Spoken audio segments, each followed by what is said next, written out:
Welcome to Formula One Moments in Time with Lucien Byfield. This time we are talking about the history of the Canadian Grand Prix. The Canadian Grand Prix has given us a number of first-time winners: Gilles Villeneuve in 78, Thierry Boutsen in 89, Jean Alesi in 95, Lewis Hamilton in 2007, Robert Kubica in 2008, and of course Daniel Ricciardo in 2014. Interestingly, with that illustrious list, both Kubica and Alesi sadly only won a single Formula One race. Canada also gave us the final career win from Nelson Piquet in 1991 in the Benetton, thanks to Nigel Mansell not hitting the kill switch after all, rather accidentally triggering a gearbox glitch unknown to the team and driver at the time. See Adrian Newey's book. Poor Nige, it was not his fault. Some would say it never was, but it was not this time, and he has had to endure years of ridicule for this final lap fail while waving to the crowd prematurely. As for Piquet, when he was asked if he felt sorry for Nigel, he was quick to mention that that was motor racing, it had happened to him before too, and he didn't feel sorry for nobody. Translation: suck one Nige. Anyway, but for firsts, 2001 was to give us the first ever Brother 1-2, where Ralph led home brother Michael Schumacher. Aussie Alan Jones won at Montreal twice, as did Senna and Vettel. Piquet did it 3 times, but the heavy hitters at this track have been Lewis Hamilton with 6 wins so far, and the mighty Michael Schumacher with 7.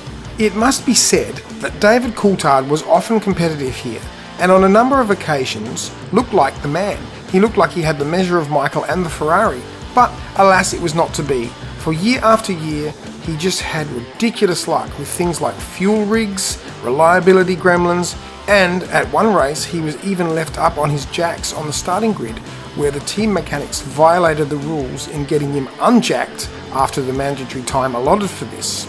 David got a race penalty, and Adrian Newey's face in the pits said it all. They showed him looking very sheepish as he knew what was coming. Montreal, or Circuit Gilles Villeneuve, is a beautiful track, situated on the St. Lawrence River, a man-made island, and it has a bit of everything from that massive back straight to the incredible photo-friendly hairpin. But it is a circuit with little runoff in certain sections and notoriously hard on brakes. Notable accidents, incidents and tragedies have occurred at the Canadian Grand Prix, from Olivier Panis breaking his legs in a semi-competitive season in 97 to Heinz-Harald Frentzen going off in 99 concussing himself due to failed brakes. Ivan Capelli was to test his own resolve, let alone that of Ferrari, with a massive off in 92. You've got to see that to believe it. But speaking of massive offs, look no further than Felipe Massa and Sergio Perez in 2014 heading towards the first corner. Who was to blame? Answer is on a postcard, but that was to be one of many big hits for Massa, and he was lucky to walk away. How about the start of the 98 race where Wirtz and Alesi tangled, sending the Benetton of Wirtz barrel rolling again and again? Great images and incredibly no injuries. Robert Kubica was to feature rather spectacularly in the extreme over a 2-year period, notably for his mega crash in 2007, followed by a maiden win in 2008. In 1980, Frenchman Jean-Pierre Jabouille crashed head-on into a tyre wall, breaking his legs and ending his career. But the 1982 race, oh that year, 1982, famous for so much tragedy, was to see young Riccardo Paletti involved in a start line accident, producing some of the most horrific images seen in Formula One ever, where a possibly unconscious or dead Paletti was stranded in his on-fire car. It took half an hour to extricate him, and later he died. One of the darkest moments in Formula One history for sure. Some would say that is racing and life must go on. So respectfully, let's look at some of the lighter and more humorous moments from this track over the years. Anthony Davidson was to face a competitor of a different kind in 2007, that being a groundhog. And over the years, Ralf Schumacher, Alessandro Nannini and Romain Grosjean have all had confrontations with them. How about Lewis Hamilton in 2008 slamming into the back of a stationary Kimi Raikkonen in the pit lane? And many thanks to Pauline Martin, for she reminded me that Lewis blamed his team for not telling him about the red light and the stationary cars at the end of the pit lane. Despite Lewis being one of the all-time greats, he has also made a career out of excuses and blame when it doesn't go his way. I do believe he has 2 eyes, and that there were two cars stopped at the end of the pits with a big red light. One of those classic Lewis moments like China 2007.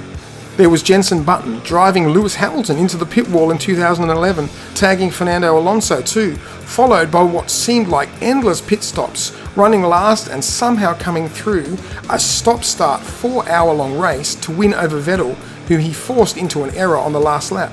Martin Whitmarsh famously said to Button after the race that the win had never been in doubt, very tongue-in-cheek.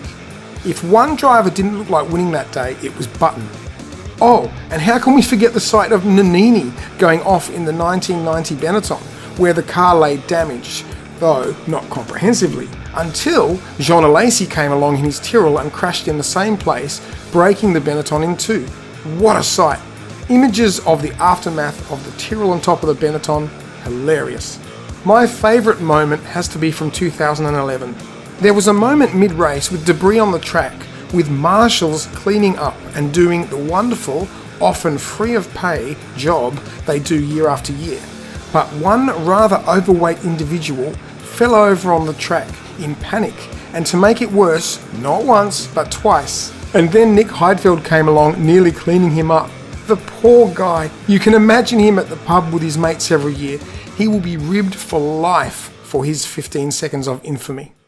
The Canadian Grand Prix is the race that keeps on giving, for there have been so many incidents. I have to mention some more. Damon Hill did a weaving demo on Michael Schumacher in '98 to cause the rather ruffled Schumacher to have a little moan to Giancarlo Fisichella about Damon trying to kill him and stating that if he wanted to kill him he could find another way. Kettle? And it was Shuey putting Massa in the wall in 2010 in almost exactly the same place.